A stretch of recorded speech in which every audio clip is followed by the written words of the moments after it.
ఈరోజు స్టోరీ వచ్చేసి పుండలీకుడు అనే భక్తుని కథ. ఈ కథ ఏంటంటే పుండలీకునికి తల్లిదండ్రులు ఉంటారు. చాలా మంచిగా ప్రేమగా చూసుకుంటాడు. ఎంత భక్తి శ్రద్ధలతో పూజిస్తాడంటే వాళ్ళ తల్లిదండ్రుల్ని మంచిగా వంట చేయడం, అలాగే తినిపించడం, ప్రతి సేవలు పుండలీకుడు వాళ్ళ అమ్మ నాన్నకు చేస్తా ఉండేవాడు. పుండలీకుడు తల్లిదండ్రులు కృష్ణుని భక్తులు.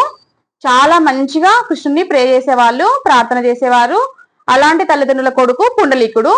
అయితే ఈ పుండలీకుడు వాళ్ళ తల్లిదండ్రులకు చేసే సేవను కృష్ణుడు చాలా ఇష్టపడతాడు. అయితే ఒకసారి కృష్ణుడు పుండలీకుని ఇంటికి దర్శనం అంటే ఇంటికి రావాలని నిర్ణయించుకుంటాడు. అయితే కృష్ణుడు ఒకసారి పుండలీకుడి వాళ్ళ ఇంటికి వస్తాడు.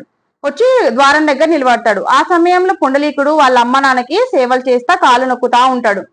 అప్పుడు కృష్ణుడిని చూస్తాడు రావడం పుండలీకుడు. కానీ కృష్ణుడికి తల్లిదండ్రులకు సేవ చేయడం చాలా ఇష్టం అని పుండలీకుడు అనుకుంటాడు.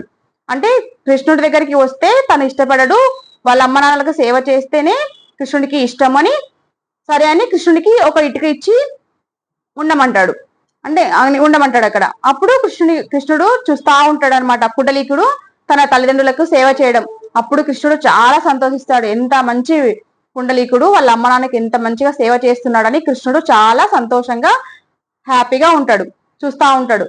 తర్వాత పుండలీకుడు కొంచెం సమయం తర్వాత వాళ్ళ తల్లిదండ్రులకి సేవ చేసి ముగించుకొని కృష్ణుడి దగ్గరికి వచ్చి, స్వామి క్షమించు, నీకు ఇట్లా తల్లిదండ్రులకు సేవ చేయడం ఇష్టం కదా, నీకు సేవ చేయడం కంటే నీ భక్తులకు సేవ చేస్తే నువ్వు చాలా ఇష్టపడతావు కదా అని క్షమాపణ చెప్పి కృష్ణునికి అడుగుతాడనమాట. అప్పుడు పుండలీకుడు ఇలా అడిగితే కృష్ణుడు అంటాడు, నీకేమన్నా కావాలా అంటే పుండలీకుడు అంటాడు, స్వామి నువ్వు నా కోసం రావడమే పెద్ద వరం, నాకు ఇంకేం అవసరం లేదు అంటే, లేదు అడుగు ఇంకేమన్నా కావాలా అంటే అప్పుడు పుండలీకుడు అడుగుతాడు అనమాట కృష్ణుని, నువ్వు ఇక్కడ భూలోకంలో ఉండాలి, భక్తులని తరించాలి అంటే అప్పుడు సరే అని తన కోరిక మేరకి పండరిపూరిలో ఇప్పుడు విఠల్ అనేలాగా విగ్రహం విఠల్ లాగా ఉంటున్నాడు అనమాట. పండరిపూర్లో అంటే విఠల్ అంటే ఇటుక మీద నిలబడి ఉంటాడు అనమాట. అంటే వెయిట్ చేస్తా ఉంటాడు కదా పుండలీకుని కోసము, అందుకని విఠల్ అని ఇటుక మీద ఉంటాడు కాబట్టి విఠల్ అంటే ఇటుక అని అర్థం అనమాట. అని ఇటుక మీద నిలబడి ఉంటాడు కాబట్టి ఆయన పేరు విఠల్ అని పండరిపూర్లో పిలుస్తారు. అదేంటంటే ఆ విగ్రహం ఎవరో చేసినది కాదు, సాక్షాత్తు కృష్ణుడే అలాగా విఠల్ రూపంలో అక్కడ కొలువు తీరి ఉన్నాడు అనమాట. హరే కృష్ణ. ఈ స్టోరీ మీకు నచ్చితే అండి ప్లీజ్ షేర్, సబ్స్క్రైబ్.